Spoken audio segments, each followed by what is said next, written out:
Hello everyone, आज चाहिँ हामी socio technical approach of job डिजाइनको कुराहरू गर्दैछौँ हैन। हामीले चाहिँ जब डिजाइनको कुराहरू लगभग सकिसकेका छौँ योभन्दा अघिल्लो क्लासहरूमा चाहिँ। अब जब डिजाइनको चाहिँ हामीले डेफिनेसन्सहरू र बेनिफिट्सहरू हैन र जब डिजाइनको चाहिँ हामीले प्रोसेसको कुराहरू गरिसकेका छौँ र मेथड अफ जब डिजाइनमा चाहिँ हाम्रो अब एउटा क्लासिकल अप्रोच थियो जुन हामीले योभन्दा अघिल्लो क्लासमा डिस्कस गरेका छौँ। अब हामीले सोसियो टेक्निकल अप्रोचको बारेमा चाहिँ डिस्कस गर्छौँ हैन। अब सोसियो टेक्निकल अप्रोच भनेको चाहिँ कस्तो खालको अप्रोच हो अथवा कस्तो खालको मेथोडोलोजी हो त? यो चाहिँ एउटा जब डिजाइनको चाहिँ इम्पोर्टेन्ट अप्रोच हो जसले चाहिँ के गर्छ त सोसियल एन्ड टेक्निकल एस्पेक्ट चाहिँ दुवै हेर्छ हैन। अर्गनाइजेसनमा कन्सिडर हुने सोसियल र टेक्निकल एस्पेक्ट्स अथवा सोसियल र टेक्निकल फिल्ड दुइटैलाई चाहिँ समेटेर यसले जब डिजाइनको कामहरू गर्छ। जस्तै अब jobs are design according to individual needs हैन। जब्स चाहिँ अब कसको बेसिसमा डिजाइन गरिन्छ त? जब्स चाहिँ हाम्रो इन्डिभिजुअल निड्स र अर्गनाइजेसनलको requirements, individual needs and organisational requirements. जस्तै jobs are designed under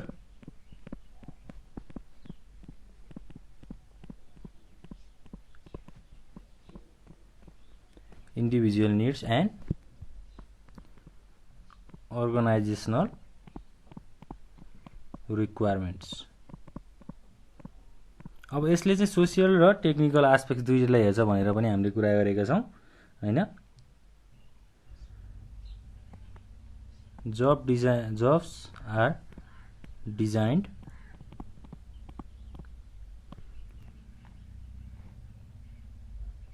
with social and technical aspects हैन। सोसियल र टेक्निकल एस्पेक्ट्सलाई चाहिँ समेटेर अथवा यसलाई चाहिँ कन्सर्न गरेर जब्सहरू चाहिँ डिजाइन गरिन्छ हाम्रो socio technical approach of job डिजाइनमा। अब यो अप्रोचले चाहिँ हाम्रो के गर्छ त? जब रिलेटेड टेक्निकल सिस्टम्सहरूलाई चाहिँ के गर्छ त? सोसियल फोर्सेससँग चाहिँ एकम्पेन गर्ने अथवा हाम्रो रिलेसनहरू चाहिँ बढाउने। जस्तै this approach considers both job related technical systems हैन। जबसँग रिलेटेड टेक्निकल सिस्टम्स र हाम्रो सोसियल फोर्सेस, जबसँग रिलेटेड सोसियल फोर्सेसहरूलाई चाहिँ के गर्छ त? एकम्पेन गर्ने काम चाहिँ गर्छ। It means includes an entire job situation along with organizational and social factors. Organizational र सोसियल फ्याक्टर्सको चाहिँ हाम्रो सिचुएसनहरूलाई चाहिँ समेटेर यसले चाहिँ जब डिजाइनिङ गर्ने कामहरू चाहिँ गर्छ। जस्तै the technical and social aspect of jobs are analyzed in order to create jobs which have supportive relationship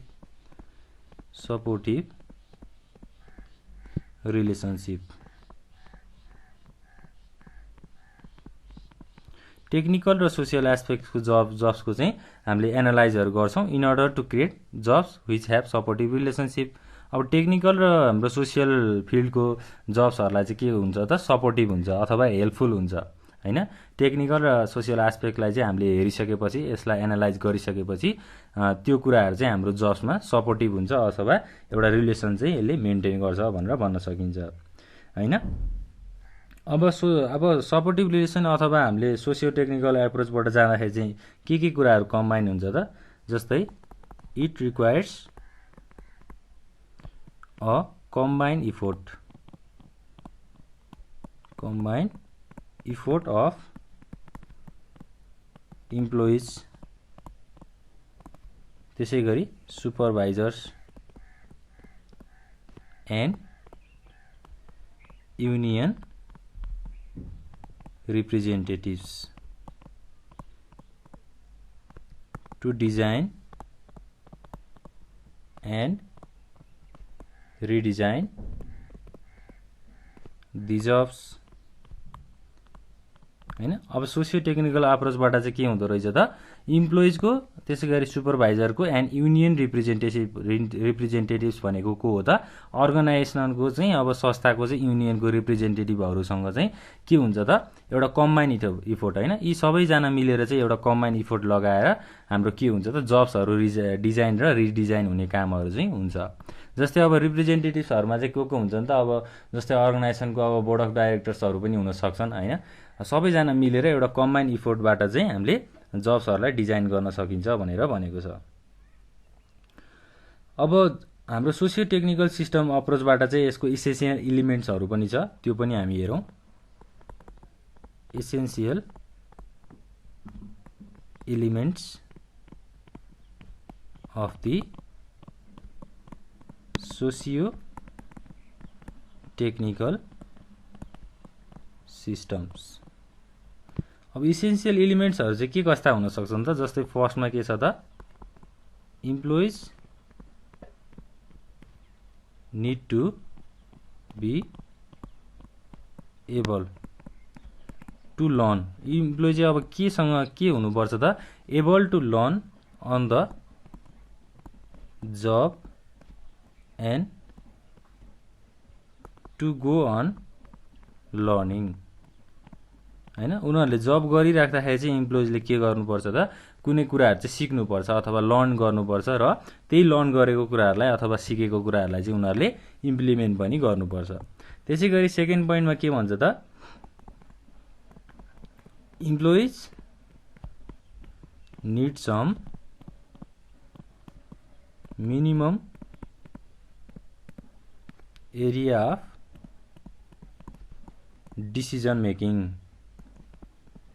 decision making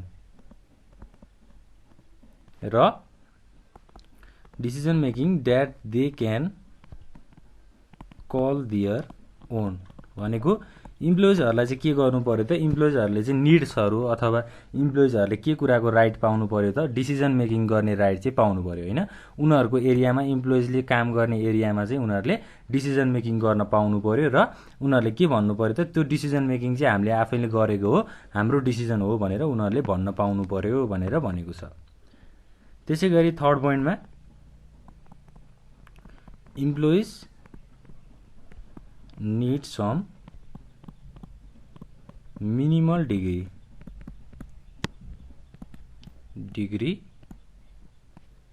of social support इम्प्लोइजहरूलाई चाहिँ के चाहिन्छ त सोसियल सपोर्ट चाहिने एउटा मिनिमल डिग्री चाहिन्छ and recognition or at the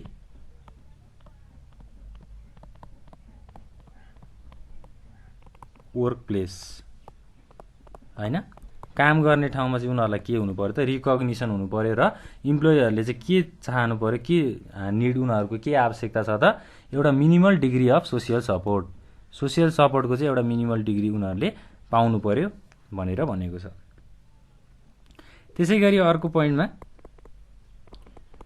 employees need to be able to relate what they do and what they produce to their social life अब इम्प्लोइजले आफ्नो सोसियल लाइफमा चाहिँ के कुराहरू चाहिँ अब रिलेट गर्न सक्छन् अथवा वाट दे क्यान डु हैन उनीहरूले के गर्न सक्छन् र के प्रोड्युस गर्न सक्छन् भनेर भनेको छ ल यति कुराहरू चाहिँ हाम्रो essential elements of socio technical approach हैन सोसियो टेक्निकल सिस्टम्स अथवा अप्रोचबाट चाहिँ हाम्रो इसेन्सियल इलिमेन्ट्सहरू यही चारवटा पोइन्ट छ र यो पोइन्ट चाहिँ हामीले बुझ्नुपर्छ अब हाम्रो थर्डमा के अप्रोच छ त अर्को तीनटा अप्रोचहरू मध्ये चाहिँ हाम्रो लास्टमा बिहेभियरल अप्रोच हैन त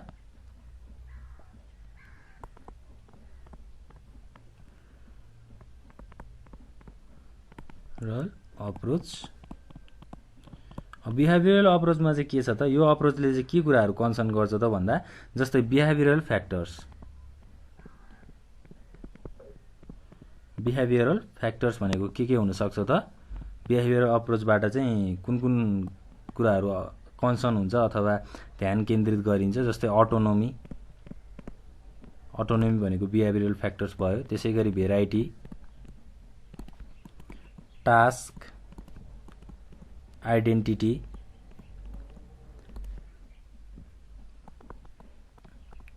टास्क सिग्निफिकेन्स हैन। त्यसैगरी फिडब्याक मेकानिजम। यी कुराहरु चाहिँ सबै एउटा बिहेभियरल अप्रोचबाट बिहेभियरल फ्याक्टर्स भनेर हामीले भन्छौं हैन। यो कुराहरु चाहिँ बिहेभियरल अप्रोचले के गर्छ त कन्सर्न गर्छ अथवा यसमा चाहिँ यसरी चाहिँ हाम्रो कामहरु भइरहेको हुन्छ हैन। अब behavioural factors are analysed and considered हैन। बिहेभियरल फ्याक्टर र हरु चाहिँ के गरिएको हुन्छ, एनालाइज गरिएको हुन्छ र कन्सिडर गरिएको हुन्छ व्हाइल डिजाइनिङ दि जब्स हैन। बिहेभियरल अप्रोचबाट जब्सहरु डिजाइन गर्दा चाहिँ बिहेभियरल फ्याक्टर्सहरु जस्तै अटोनोमी, भेराइटी, टास्क हैन, आइडेन्टिटी यस्तो कुराहरुलाई चाहिँ एनालाइज गरिएको हुन्छ जब डिजाइन गर्दाखेरि। अब बिहेभियरल मेथड्सको नि बिहेभियरल अप्रोचबाट पनि हाम्रो बिहेभियरल मेथड्सहरु छ। जस्तै बिहेभियरल मेथड्स, मेथड्सहरुमा चाहिँ के आउँछ त जस्तै फर्स्टमा आउँछ जब इनरिचमेन्ट हैन। जब इनरिचमेन्ट भनेको चाहिँ के हो त, यो चाहिँ एउटा मोस्ट इम्पोर्टेन्ट जब डिजाइन टेक्निक भनेको यसलाई चाहिँ हामीले इम्पोर्टेन्ट जब डिजाइन टेक्निक्स भनेर भन्न सक्छौं हैन। जसले चाहिँ के गर्छ त process of putting specialised task together भनेको एउटा स्पेशलाइज्ड टास्क अथवा कामहरुलाई चाहिँ के गर्छ त यसले टुगेदर भनेको मिलाएर राख्ने काम चाहिँ गर्छ हैन। So that the individual who is assigned with the task is responsible भनेको अब त्यो टास्कहरु जसलाई हामीले लगाइएको छ अथवा असाइन गरिएको छ त्यो पर्सनले चाहिँ के गर्न सक्छ त अब त्यो कामहरु चाहिँ रेस्पोन्सिबिलिटी पूरा गर्न सक्छ अथवा आफ्नो ड्युटीजहरु चाहिँ पूरा गर्न सक्छ हैन। अब जब इनरिचमेन्टलाई चाहिँ हामीले डेफिनेसनबाट भन्दाखेरि के भन्न सकिन्छ त, जब इनरिचमेन्ट is a motivational technique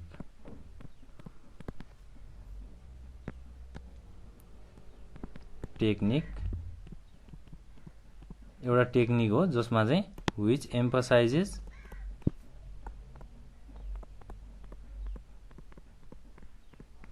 the need for challenging and interesting work हैन। जब इन्रिचमेन्ट भनेको चाहिँ के रहेछ त एउटा मोटिभेशनल टेक्निक जसले चाहिँ के कुराहरुमा एम्फसाइज गर्छ अथवा के कुराहरुमा इम्पोर्टेन्स दिन्छ त emphasises the need for challenging and interesting work भनेको कुनै पनि च्यालेन्जिङ वर्कहरु र इन्ट्रेस्टिङ वर्कहरुलाई चाहिँ अब एम्फसाइजिङ गर्ने हैन, त्यसको निडहरुलाई चाहिँ इम्पोर्टेन्स दिने काम चाहिँ हाम्रो जब इन्रिचमेन्टको रहेछ। यो जब इन्रिचमेन्टले चाहिँ के कुराहरु सजेस्ट गर्छ अथवा के कुराहरुमा यसको कन्सर्न छ त job should be redesigned so that satisfaction is derived from doing the jobs हैन। जब्सहरु चाहिँ के गर्नुपर्छ त रिडिजाइन गर्नुपर्छ जसले गर्दा एउटा स्याटिस्फ्याक्सन क्रिएट हुन्छ अथवा एउटा जागरुकता इम्प्लोइजहरुमा चाहिँ डिराइभ हुन्छ अथवा निस्किन्छ भनेर भन्न सकिन्छ। अब हाम्रो जब इन्रिचमेन्टले चाहिँ के कुराहरु पनि प्रोवाइड गर्छ त भन्दा it provides more authority and responsibility हैन। अथोरिटी र रेस्पोन्सिबिलिटीहरु चाहिँ यसले प्रोवाइड गर्छ अथवा दिन्छ that require while making decisions गर्दा अथवा कुनै पनि हामीले समस्याको प्रब्लमहरु समाधान गर्दाखेरि यसले चाहिँ के प्रोवाइड गर्छ त अथोरिटी भनेको पावर र रेस्पोन्सिबिलिटीज भनेको ड्युटी हैन, हाम्रो दायित्व अथोरिटी भनेको पावर भन्न सक्छौँ र हाम्रो रेस्पोन्सिबिलिटी भनेको दायित्व होइन। यो कुराहरू चाहिँ हाम्रो जब इन्गेजमेन्टले चाहिँ दिन्छ अथवा प्रोभाइड गर्छ भनेर हामीलाई यो सेन्टेन्सले भनेको छ। ल यति कुराहरू चाहिँ हामीले जब इन्गेजमेन्टको बारेमा बुझ्यौँ भने हामीलाई अरू समस्या हुँदैन होइन। त्यसै गरी अब हामी जान्छौँ बी नम्बरमा जब फिचर्स अथवा जब्सको क्यारेक्टरिस्टिक्सहरू होइन। अब important aspect of behavioural approach भनेर भन्छ होइन जब क्यारेक्टरिस्टिक्स अथवा जब फिचर्सलाई, जसले चाहिँ अब क्यारेक्टरिस्टिक्स नै भनौँ होइन, क्यारेक्टरिस्टिक्स। अब यो कुराहरू चाहिँ कसले डेभलप गरेका हुन् त? ह्याकम्यान एन्ड ओल्डह्याम इन 1975 एडी।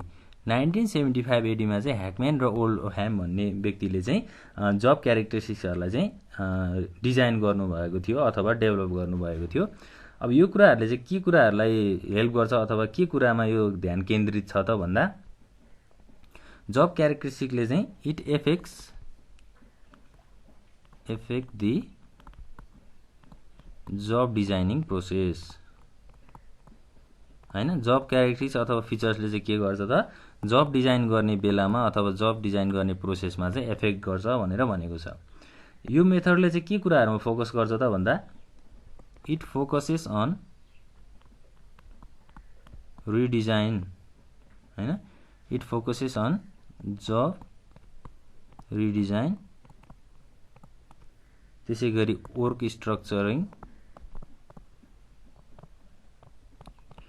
स्ट्रक्चरहरू मेन्टेन गर्ने, त्यसै गरी जब इन्गेजमेन्ट,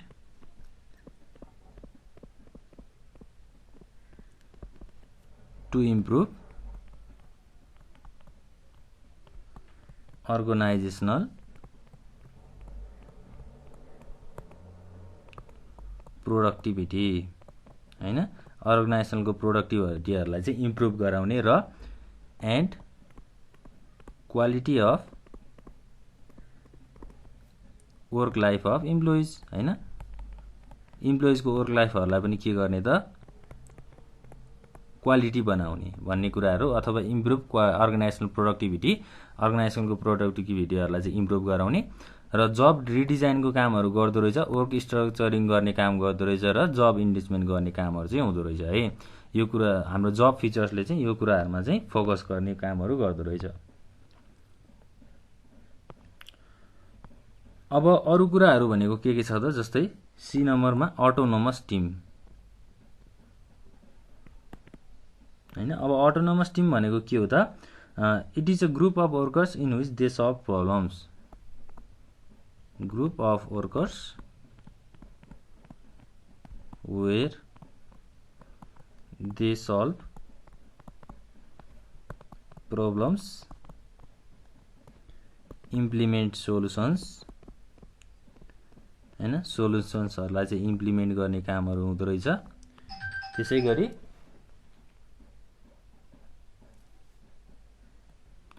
इम्प्लिमेन्ट सोल्युसन्स होइन। र त्यसै गरी अरू के हुनसक्छ त? सोल्युसन्सहरूलाई इम्प्लिमेन्ट गर्ने, त्यसपछि अब प्रब्लम्सहरूलाई सल्भ गर्ने भइ नै हाल्यो होइन। त्यसै गरी अब टेक फुल रेस्पोन्सिबिलिटी होइन। रेस्पोन्सिबिलिटीहरू चाहिँ पुरा लिने अथवा आफ्नो दायित्वहरू चाहिँ पुरा गर्ने फर आउटकम्सलाई हामीले आउटपुट पनि भन्न सक्छौँ होइन, अर्गनाइजेसनको आउटपुटको बारेमा। ल यो कुराहरू चाहिँ एउटा अटोनोमस टिमभित्र चाहिँ यस्तो खालको एउटा ग्रुप अफ वर्कर्स हो, वर्कर्सहरूको ग्रुप हो, जसमा चाहिँ के कामहरू हुन्छ त? हामीले सल्भ प्रब्लम्स, त्यसै गरी इम्प्लिमेन्ट सोल्युसन्स होइन। अब अटोनोमस टिमहरू चाहिँ के हुन्छ त? दे आर सेल्फ डाइरेक्टेड भनेको आफै डाइरेक्ट गर्ने, आफैले डाइरेक्ट गर्ने, अरूको कुराहरू नसुन्ने होइन। त्यसै गरी अरूले भनेको कुराहरू अब आफ्नो एउटा अटोनोमस डिसिजन मेकिङ गर्ने प्रोसेसहरू चाहिँ हुन्छ। त्यसै गरी दे आर सेल्फ म्यानेज्ड होइन। अब अटोनोमस टिमहरू चाहिँ एउटा टिम आफैले चाहिँ म्यानेज गरेको हुन्छ वर्कहरूलाई। त्यसै गरी अब इन्टरडिपेन्डेन्ट टास्क हुन्छ हैन, उनीहरूको रेस्पोन्सिबिलिटिजहरू एउटा टिमको रेस्पोन्सिबिलिटिजहरू चाहिँ उनीहरूले फुलफिल गरेका हुन्छन् र उनीहरू सेल्फ डाइरेक्टेड हुन्छन्, उनीहरूको आफ्नै एउटा डाइरेक्सन प्रोसेस हुन्छ र उनीहरूको आफ्नो एउटा म्यानेजमेन्ट प्रोसेस पनि आफ्नै हुन्छ र सबै कामहरू चाहिँ एउटा अटोनोमस टिमबाट अथवा ग्रुपबाट चाहिँ हुन्छ। त्यसै गरी अब हामीले अर्को प्रोसेसमा चाहिँ के कुराहरू गर्छौँ त, जस्तै डी नम्बरमा छ मोडिफाइड वर्क सेड्युल हैन। मोडिफाइड वर्क सेड्युल भनेको चाहिँ के हो त, टेक्निक अफ जब डिजाइन हैन। यो चाहिँ एउटा जब डिजाइन गर्ने टेक्निक हो जसले चाहिँ के गर्छ त, जस्तै वर्किङ सेड्युल्स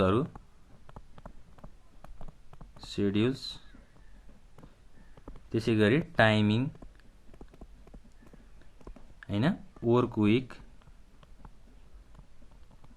एटसेट्रा हैन आर रिसेड्युल्ड।